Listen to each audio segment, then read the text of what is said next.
বাংলাদেশিদের ভিসা দেওয়া বন্ধ ছিল আগেই, এবার বাংলাদেশ বন্ধ করল ভারতীয়দের ভিসা দেওয়া, পাশাপাশি সব পরিষেবাও। কূটনৈতিক মহলের মতে নয়াদিল্লি বাংলাদেশি নাগরিকদের জন্য ভিসা পরিষেবা স্থগিত করার পরে টিট ফর ট্যাট অর্থাৎ পাল্টা জবাব হিসেবেই এই পদক্ষেপ করল ঢাকা। এদিকে আবার সীমান্তের নতুন সেনাঘাঁটি তৈরির ঘোষণাও আসছে ভারতের পক্ষ থেকে। ঘটছেটা কি আসলে ঘরে বাইরে সীমান্তে?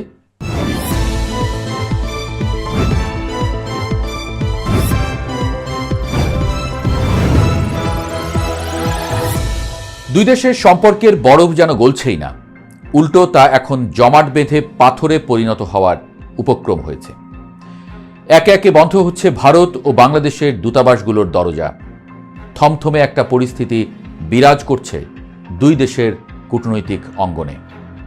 ত্রিপুরার আগরতলায় বাংলাদেশের ভিসা ও কনসুলার বিভাগ অনির্দিষ্টকালের জন্য মঙ্গলবার থেকে বন্ধ করে দেওয়া হয়েছে।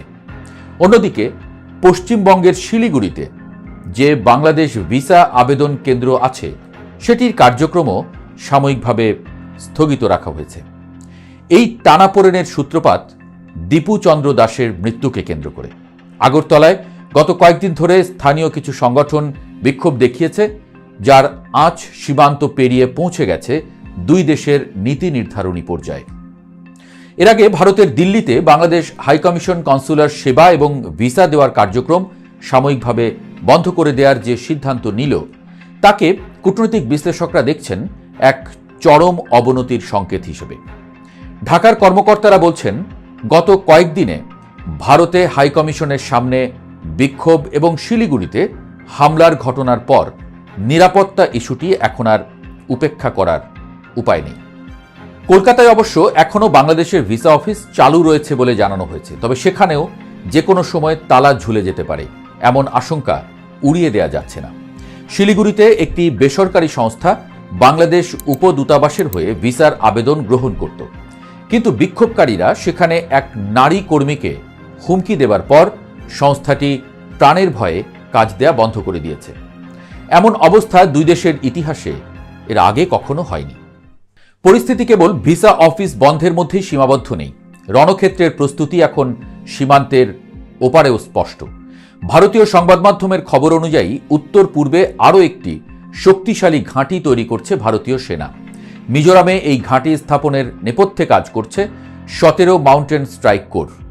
শুধু তাই নয়, শিলচর ও মিজোরাম ফ্রন্টিয়ারের অধীনে থাকা 3টি ব্যাটালিয়ন এখন বাংকার এবং ভূগর্ভস্থ অস্ত্রাগার তৈরির কর্মযজ্ঞ শুরু করে দিয়েছে। ভারতের দাবি, বাংলাদেশে ভারত বিরোধিতার সুর যে হারে চড়ছে, তাতে করে উত্তর পূর্ব ভারতকে বিচ্ছিন্ন করার যে কোনো প্রচেষ্টা রুখে দিতে তারা এই ব্যবস্থা নিচ্ছে।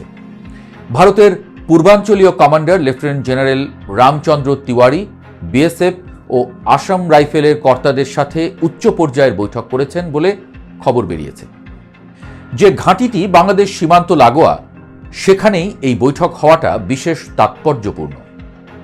সীমান্তে এখন কেবল বিএসএফ নয়, সরাসরি ভারতীয় সেনাবাহিনীর নজরদারি এবং সামরিক অবকাঠামো বৃদ্ধির তোড়জোড় চলছে। বিশেষ করে চিকেন স্নেক বা শিলিগুড়ি করিডোরকে ঘিরে ভারতের উদ্বেগ এখন তুঙ্গে। ভারতের আশঙ্কা, বাংলাদেশের বর্তমান অস্থিরতাকে পুঁজি করে কোনো তৃতীয় পক্ষ উত্তর পূর্ব ভারতকে মূল ভূখণ্ড থেকে বিচ্ছিন্ন করে দিতে পারে। এই কারণেই শিলিগুড়ি করিডোরের সুরক্ষায় 3টি নতুন আর্মি বেজ করার পর এখন মিজোরাম বাংলাদেশ সীমান্তে চতুর্থ একটি বিশাল সামরিক ঘাঁটি তৈরির পরিকল্পনা চূড়ান্ত করা হচ্ছে। ভারত কেবল পদাতিক বাহিনী নয়, আকাশপথেও শক্তি বাড়িয়েছে। উত্তর পূর্ব সীমান্তের কাছে হাসিমারা বিমান ঘাঁটিতে মোতায়েন করা হয়েছে অত্যাধুনিক রাফাল যুদ্ধ বিমান, যা কয়েক মিনিটের মধ্যে বাংলাদেশের যে কোনো প্রান্তে আঘাত হানতে সক্ষম। ভারতের ওই সামরিক প্রস্তুতি কেবল নিরাপত্তার খাতিরে নাকি কোনো বড় ধরনের ভূরাজনৈতিক অভিযানের অংশ, তা নিয়ে দুই দেশের অন্দরেই নানা জল্পনা শুরু হয়েছে। অন্যদিকে বাংলাদেশের ভেতরেও অস্থিরতা চরমে। ভারত বিরোধী মনোভাব এখন আর কেবল রাজপথের মিছিলে সীমাবদ্ধ নেই, তা ছড়িয়ে পড়েছে সাধারণ মানুষের মনেও। ইনকিলাব মঞ্চের মুখপাত্র ওসমান হাদির মৃত্যু এই আগুনে ঘি ঢেলেছে। সার্জিস আলমের মতো ছাত্রনেতারা ঘোষণা দিয়েছেন, যতক্ষণ হাদির খুনিদের বিচার না হবে ততক্ষণ ভারতীয় দূতাবাস বাংলাদেশে স্বাভাবিকভাবে চলতে পারবে না। হাসনাতরা হুঙ্কার দিয়েছে, প্রয়োজনে 7 সিস্টার্স আলাদা করে দেয়া হবে। দেশের ভেতরেও বিভিন্ন জায়গায় গণমাধ্যম এবং সংখ্যালঘু ইস্যুতে অস্থিরতা বাড়ছে। প্রথম আলো বা ডেইলি স্টারের মতো বড় সংবাদপত্রের কার্যালয়ে আগুন দেওয়া কিংবা দীপু দাসের ঘটনার মতো বিষয়গুলো দেশকে এক অরাজক পরিস্থিতির দিকে ঠেলে দিচ্ছে। গ্রাম থেকে শহর সবখানেই এক অজানা আতঙ্ক বিরাজ করছে। সামাজিক যোগাযোগ মাধ্যমে ভারতের দাদাগিরির বিরুদ্ধে মানুষের ক্ষোভ বিস্ফোরণের মতো ফেটে পড়ছে। ভারতের সোশ্যাল মিডিয়ায় উগ্র জাতীয়তাবাদী কিছু অংশ প্রচার করছে যে ভারত চাইলে মাত্র 2 ঘন্টার মধ্যে ঢাকায় বসে চা খেতে পারে। এই ধরনের সস্তা আস্ফালন বাংলাদেশের মানুষের মনে ভারতের প্রতি ঘৃণা ও ক্ষোভ আরও বাড়িয়ে তুলছে।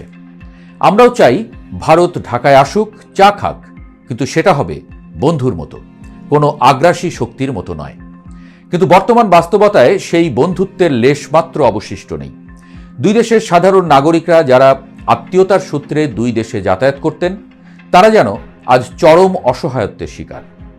রাজনৈতিক অস্থিরতার এই ঢেউ বিনোদন জগৎকেও স্পর্শ করেছে।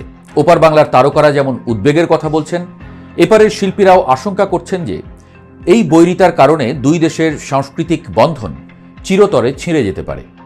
এই দ্বিমুখী অবস্থানে মাঝখানে পড়ে সাধারণ মানুষ পড়েছে বিরাট চিন্তায়। সামনে কি হবে, দেশ কোন দিকে যাচ্ছে, এহেন আলাপ সব জায়গায়। প্রশ্ন উঠছে, এই পরিস্থিতি এভাবে চলতে থাকলে সামনের 12ই ফেব্রুয়ারির নির্বাচন কি আদৌ হবে? দেশ কি কোনো বড় ধরনের সামরিক সংঘাতের দিকে যাচ্ছে? সীমান্তের ওপারে ভারতের বাংকার তৈরি এবং এপারে বাংলাদেশের জনগণের ভারত বিদ্বেষ, সব মিলিয়ে এক গভীর অন্ধকারের দিকে ধাবিত হচ্ছে দক্ষিণ এশিয়ার রাজনীতি।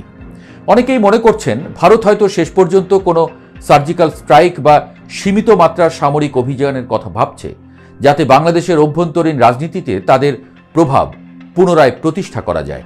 তবে আন্তর্জাতিক মহলের নজরদারির কারণে এমন পদক্ষেপ নেওয়া ভারতের জন্য কতটুকু সহজ হবে তাও ভাববার বিষয়। এক্ষেত্রে শান্তি ফেরানোর একমাত্র উপায় হল উচ্চ পর্যায়ের সংলাপ এবং একে অপরের সার্বভৌমত্বের প্রতি সম্মান জানানো।